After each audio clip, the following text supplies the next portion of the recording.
इसी दिल्ली के जामिया मिलिया इस्लामिया के 2 लड़के भी थे उसी टीम के अंदर जिन्होंने चंद्रयान को वहां तक पहुंचाने का काम किया, मोहम्मद काशिफ और अरीब अहमद। आसाम के एक लड़का और एक लड़की थी। आपने रिजर्वेशन नहीं दिया मुसलमानों को, महिला रिजर्वेशन के अंदर मुसलमानों का, लेकिन एक बच्ची इसरो के अंदर भी है जो आसाम से आती है, यास्मीन नाजनीन और बहरुल इस्लाम। कि चंद्रयान 3 और स्पेस के अंदर हमारी उपलब्धियां, लेकिन राजनाथ सिंह साहब ने यह भी बताया कि राम मंदिर बनाई जा रही है। कौन बना रहा है, कैसे बना रहा? अगर आप सब्जेक्ट से हट गए तो थोड़ा मैं भी सब्जेक्ट से हटकर यह बताना चाहता हूं कि जब चंद्रयान 3 चांदा मामा के पास गया तो वहां से चाइना नजर आया आपको। लेकिन अगर कोई ये समझ रहा है कि ये देश इसलिए बदला कि हम राजनीतिक पार्टी के नेताओं ने या कुछ राजनीतिक पार्टी के मंत्रियों और प्रधानमंत्रियों ने इसको बदला है, तो बहुत बड़ी गलतफहमी का हम शिकार है। ये देश अगर बदला है तो हमारी महिलाओं की वजह से बदला है,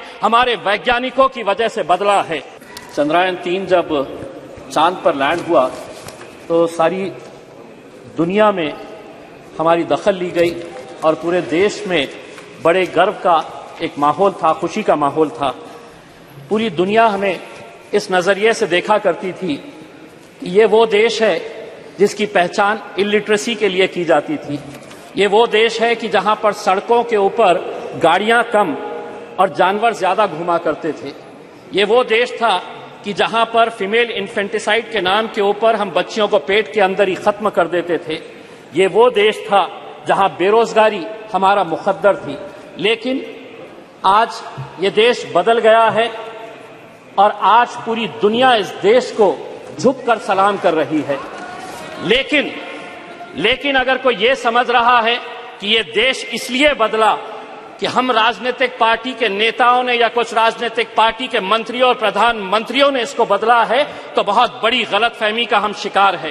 ये देश अगर बदला है तो युवा शक्ति की वजह से बदला है। ये देश अगर बदला है तो हमारे किसानों की वजह से बदला है। ये देश अगर बदला है तो हमारी महिलाओं की वजह से बदला है, हमारे वैज्ञानिकों की वजह से बदला है।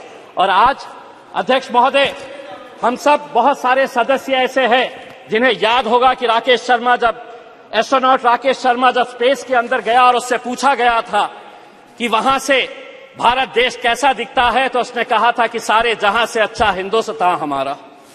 अध्यक्ष महोदय, अगर इस स्पेस प्रोग्राम को हमें आगे बढ़ाना है तो हमें कहीं ना कहीं से इसे और फंडिंग देने की जरूरत है।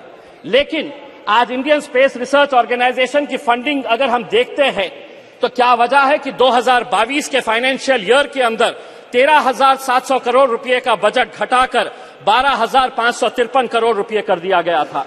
अगर जीडीपी का परसेंटेज के हिसाब से अगर हम देखें तो भारत जो है वो research and development space program के अंदर बहुत कम पैसा खर्चा करता है, सिर्फ 0.65% ऑफ जीडीपी, जबकि यूएस 2.9% करता है, चाइना 2.2% करता है और इजराइल 4.9% करता है। अध्यक्ष महोदय, आज सुबह में जब आदरणीय मंत्री राजनाथ सिंह साहब को सुन रहा था तो उन्होंने बहुत सारे मुद्दों को टच किया।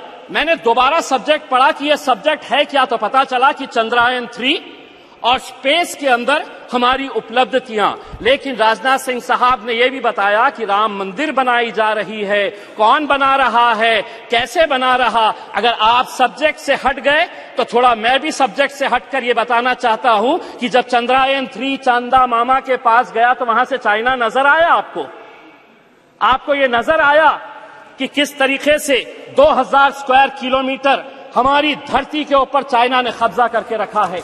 लेकिन अध्यक्ष महोदय, राजनीति अपनी जगह। एक मिनट माननीय सदस्यगण, मैं कई बार इस बात के सुनता हूं, हम हमारे देश की महिमा, उसकी प्रसिद्धि, उसके बारे में हम सदन में क्या मैसेज देना चाहते हैं? सदन में कुछ विषयों को सकारात्मक तरीके से पूरा देश, पूरा विश्व संसद की कार्रवाई को देखता है। हम कह रहे हैं कि कोई ऐसा विषय नहीं बोलना चाहिए जिससे कि हम कमजोर नजर आए। भारत आज मजबूत है, दुनिया भारत की ओर देख रही है। आप सदन में थोड़ा सकारात्मक बात करें।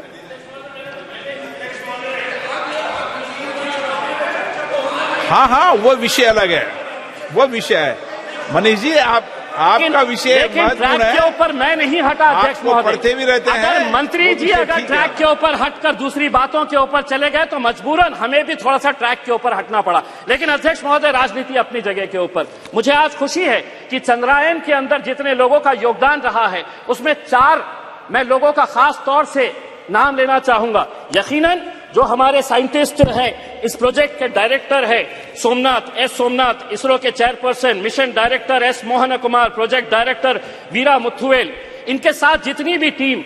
लेकिन अध्यक्ष महोदय, इसी दिल्ली के जामिया मिलिया इस्लामिया के 2 लड़के भी थे उसी टीम के अंदर जिन्होंने चंद्रायन को वहां तक पहुंचाने का काम किया, मोहम्मद काशिफ और अरीब अहमद। आसाम के एक लड़का और एक लड़की थी। आपने रिजर्वेशन नहीं दिया मुसलमानों को, महिला रिजर्वेशन के अंदर मुसलमानों का, लेकिन एक बच्ची इसरो के अंदर भी है जो आसाम से आती है, यास्मीन नाजनीन और बहरुल इस्लाम। तो हमें खुशी इस बात की है अध्यक्ष महोदय, हमें आज भी वो तस्वीर याद आती है कि जो 2019 के अंदर जब ये चंद्रायन 2 का मिशन फेल हुआ तो हम देख रहे थे कि कैसे वो साइंटिस्ट की आंखों के अंदर आंसू थे। वही मंजर 2023 का देखिए, जब वो किस तरीके से खुश हो रहे थे। जब वो 2019 के अंदर नाकामयाब हुए तो उन्हें इस बात का दर्द नहीं सताया कि हम फेल हो गए। उन्होंने शायद सोहनलाल त्रिवेदी की उस कविता से कुछ सीख ली और आगे बढ़ते रहे। और वो कविता के कुछ पंक्तियां मैं आपको सुनाना चाहता हूं। असफलता एक चुनौती है, स्वीकार करो, क्या कमी रह गई देखो और सुधार करो, जब तक न सफल हो नींद चैन को त्यागो तुम, संघर्ष का मैदान छोड़ मत भागो तुम, कुछ किए बिना ही जय जयकार नहीं होती, कोशिश करने वालों की कभी हार नहीं होती। धन्यवाद। मिलेट टाइम्स को आपकी जरूरत है, हमारी आप माली मदद करें।